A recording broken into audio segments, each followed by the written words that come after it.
নমস্কাৰ পুনৰ এটা নতুন ভিডিঅলৈ সকলোকে স্বাগতম জনাইছো। বৰ্তমান অসমত উজনিৰ পৰা নামনিলৈ বহু ভুৱা ট্ৰেডিং এপ জনসাধাৰণৰ মাজত বিয়পি পৰিছে।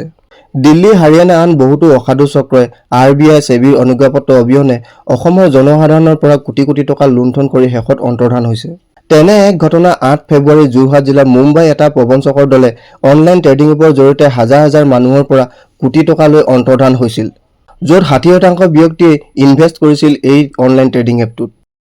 এবাৰ ট্ৰেডিং এপৰ নামত মহানগৰীত লুণ্ঠনৰ জাল। প্ৰায় 6000 লোকক প্ৰবঞ্চনাত ডাই নামৰ এপৰ জৰিয়তে ভুক্তভোগীৰ মতে DAAI চমুকৈ ডাই নামৰ এটা ট্ৰেডিং এপৰ মাধ্যমেৰে বিনিয়োগ কৰিবলৈ আহ্বান জনাইছিল এপটোৰ এজেণ্টে, আৰু সেইমতে বহু সংখ্যক ব্যক্তিয়ে লাখে লাখে টকা বিনিয়োগ কৰি পিছত হেৰুৱাবলগীয়া হৈছিল।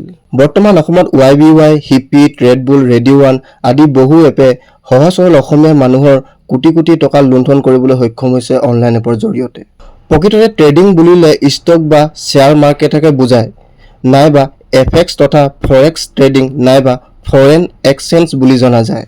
আৰু এই ষ্টক বা শ্বেয়াৰ মাৰ্কেট বুজিবলৈ এজন ট্ৰেডাৰক বজাৰৰ জ্ঞান আৰু মননশীল অতি আৱশ্যক।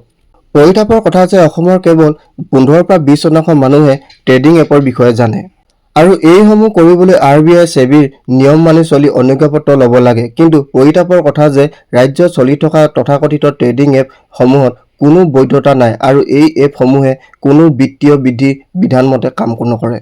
ট্ৰেডিং এপৰ নামত একাংশ ভুৱা প্ৰবঞ্চকে সাধাৰণ মানুহৰ মাজত চেইন চিষ্টেমত ঘৰে ঘৰে টকা সংগ্ৰহ কৰিবলৈ সক্ষম হৈছে, আৰু বহু ট্ৰেডিং কোম্পানীয়ে কোটি কোটি টকা লুণ্ঠন কৰি পলায়ন কৰিছে।